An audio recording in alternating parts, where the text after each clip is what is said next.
안녕하세요. 볼수록 건강해지는 닥터 리걸 의학TV 물리치료사 그룰쌤입니다. 테니스 치는 사람들이 백핸드 동작을 할 때 많이 다친다고 해서 테니스 엘보라고 부릅니다. 손목 쪽 신전 근육들이 과부하가 반복적으로 걸리게 되면 힘줄이 미세파열될 수 있고 휴식기 없이 계속 과사용될 경우 테니스 엘보라고 부르는 외측상과 건증이 발생하게 됩니다. 염증을 동반할 경우 외측상과염이라고 부릅니다. 6개월에서 12개월 사이에 도수치료나 셀프 관리로 회복이 안 될 경우 수술을 할 수 있습니다. 테니스뿐만이 아니라 물건을 잡고 들어 올리는 경우 직업상 손목을 젖히는 동작이 많을 경우 생기기 쉽습니다. 그럼 테니스 엘보를 예방하고 치료하는 방법에 대해서 배워보겠습니다. 첫 번째, 휴식. 테니스 엘보의 가장 좋은 치료 방법은 휴식입니다. 쓰지 않는 게 가장 좋고요. 반복적인 과사용, 백핸드 마찬가지, 걸려지 않은 동작 같은 거 반복적으로 손목을 사용해서 10년간을 계속 쓸 경우에 미세파열이 될 수 있기 때문에 쉬는 게 가장 좋고, 쉬지 못한다, 쉬지 않았다 라고 해서 계속 방치가 될 경우 점점 심해지게 되는데, 이 경우에는 재활이 좀 필요하고 심할 경우 수술로 넘어가게 됩니다. 두 번째, 스플린트. 쉬는 게 가장 좋고 쉬지 못할 경우 할 수 있는 스플린트가 가장 효과적이에요. 손목을 안 사용할 수 있게 억지로 잡아주는 거기 때문에 착용을 한번 해볼게요. 여러 가지가 있는데 저희 병원에서 사용하고 있는 이건 이제 얼라 스플린트라고 부릅니다.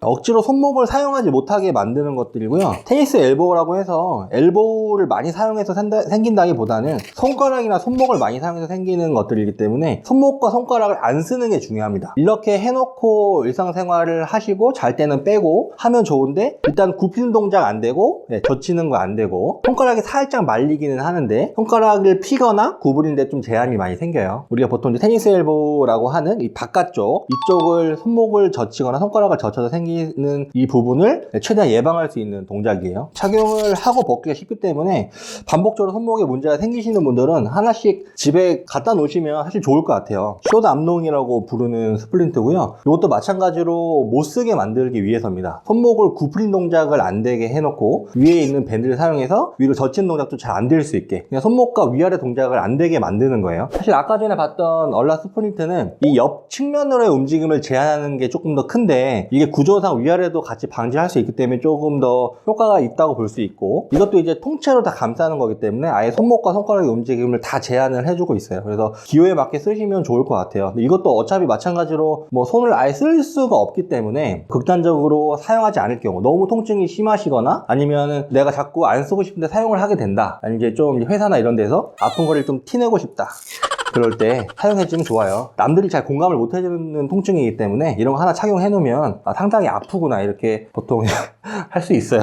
이거는 이제 콕업 스플린트라고 부릅니다. 손가락을 사용을 할 수 있어요. 그래서 타이핑도 할 수 있고 젓가락질 같은 것도 사용을 할 수 있고 물건도 가볍게 들 수는 있을 겁니다. 손목을 못 쓰게 만들어 주는 거죠. 손목을 위나 아래쪽으로 젖히는 동작을 못하게 만들고 손가락을 사용할 수 있기 때문에 일상생활할 때 조금 더 자연스럽긴 한데, 이렇게 움직거리는 게 보입니다. 그래서 문제가 되는 부분이 손가락 근육들이 다 요렇게 타고 와서 외측상과에 붙기 때문에 실제로 손가락을 안 사용하는 게 사실 제일 좋아요. 이것들은 손목을 제한하는 거긴 하지만 손가락을 사용하기 때문에 증상을 크게 예방하거나 빨리 낫게 하는 데는 조금 어려울 수 있습니다. 다행히 손가락 사용 괜찮고 손목만 사용했을 때 테니스 엘보가 증상이 나타나는 분들이라면 조금 더 사용하기가 좀 좋으실 것 같아요.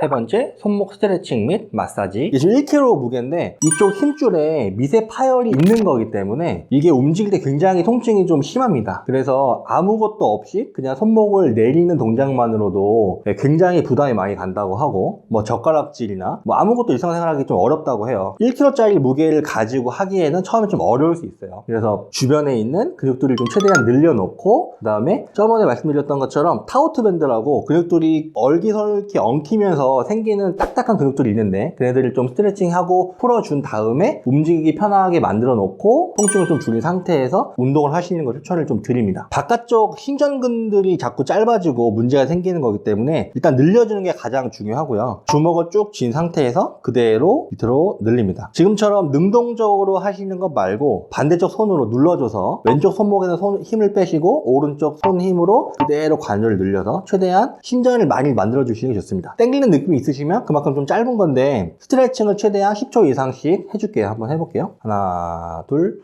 셋, 넷, 다섯, 여섯, 일곱, 여덟, 아홉, 열. 천천히 돌아오시고, 나는 이 정도 각도만 해도 통증이 있다, 그럼 여기 정도만 하시고요. 더 할 수 있다 하면 끝까지 가시는 게 좋습니다. 정도를 봐가면서. 문제가 되는 이 외측상과, 팔꿈치를 구부렸을 때 팔꿈치 뼈에서 그대로 타고 올랐을 때 만져지는 뼈가 바로 외측상과거든요. 그래서 여기 주변을 만져봐서 통증이 대부분 있습니다. 테니스 엘보가 있을 경우 만져봐서 잘 못 찾으시겠으면 아픈 부분을 찾으시면 됩니다. 그런 애들을 찾아서 계속 좀 비벼줄 거예요. 비비다 보면 통증이 점점 올라오는데 하다 보면 점점 괜찮아집니다. 이렇게 자꾸 비벼서 풀어주시면 좋고, 너무 강하게 찍어 누르시지만 않으면 괜찮습니다. 네 번째, 손목 심전근 운동. 이런 것들이 다 선행이 된 다음에 그 다음에 운동을 하시는 게 좋아요. 그래서 운동은 가볍게 아령을 한번 시작을 해보죠. 잡고서 이렇게 놓고서 그대로 힘을 빼셨다가 그대로 위로 들어 올립니다. 쭉 들어 올리시고 다시 천천히 내리시고, 올렸다가 내리는 것까지가 운동이기 때문에 올리는 것만 하시면 안 돼요. 내려서 충분히 근육이 신전된 상태에서 다시 수축을 해주시고 다시 내리시고. 1kg 아령이고요. 하다가 통증이 생길 경우 무게를 점점 낮춥니다. 그래서 500ml 생수병을 들고서 하시면 좋아요. 무게를 아예 점점 줄여 나가거나 늘릴 수 있기 때문에 저항을 주기가 좀 더 쉽고요. 한 세트 10번 잡으셔서 통증이 없는 범위 내에서 시작을 하시고, 하면서 뻐근하거나 이런 것들은 상관없습니다. 운동이 잘 되고 있다는 거니까. 심전근들에 대한 수축과 이완, 강화가 지금 이루어지고 있네요. 이게 심전 위로만 들어 올린다고 해서 이제 테니스 엘보가 예방되는 건 아니고, 손목을 위로 들어 올리시면서 바깥쪽으로 이렇게 돌리거든요. 그런 회외시키는 손목을 바깥쪽으로 이렇게 돌리는 애들도 여기에 다 같이 붙어 있어요. 걔네들도 같이 이완을 좀 시켜주고 강화를 시켜주고 하기 위해서 이렇게 돌리는 운동이 필요하거든요. 그래서 저항을 주기가 밴드가 좋기 때문에 밴드를 이렇게 한 바퀴 감으셔서 바깥쪽으로 이렇게 손바닥 위로 가게 이렇게 돌릴 거예요. 요거 이제 조금 더 안정적으로 해야 되니까 팔꿈치 몸에다 이렇게 딱 완전히 붙이시고 이 상태에서 그냥 쭉 돌립니다. 이렇게 쭉쭉 돌릴 거예요. 하다가 뻐근해지는 느낌이 생기거든요. 그러면 그 부분이 운동이 되는 거고, 거기에 이제 문제가 되는 예측 상과, 백핸드 동작을 할 때 같이 쓰이는 부분이기 때문에 같은 강화가 좀 필요합니다. 이것도 수축을 했다가 늘리는 것까지가 운동이기 때문에 마찬가지로 10번 3세트 정도 해주시는 게 좋고, 세게 하시는 건 좋지 않아요. 약한 강도로 반복적인 운동이 조금 더 좋고, 통증이 있으면 딱 거기까지만 하는 겁니다. 거기까지 해놓고 운동 후에 반드시 다시 한번 스트레칭을 해놓고, 미세 파열된 것들이 회복이 되고 다시 근육들이 재활성화 되려면 시간이 많이 걸리기 때문에 절대 조급하게 하시면 안 됩니다. 오늘은 테니스 엘보가 생기면서 팔꿈치에 대한 통증, 이것들을 예방하고 아니면 다시 재활을 하고 근재교육을 하고 회복시킬 수 있는 방법에 대해서 좀 배워봤습니다. 이것들을 모두 잘 따라 해주시고, 절대 빠른 시간 안에 낫지 않기 때문에 쉬는 게 가장 중요합니다. 휴식을 충분하게 가지시면서 운동하시면 좀 더 건강한 손목을, 건강한 팔꿈치를 만드실 수 있을 것 같습니다. 볼수록 건강해지는 닥터 이걸 의학TV, 오늘도 글로리의 물리치료가 시원하셨다면 구독과 좋아요, 알림 설정을 눌러주세요. 감사합니다.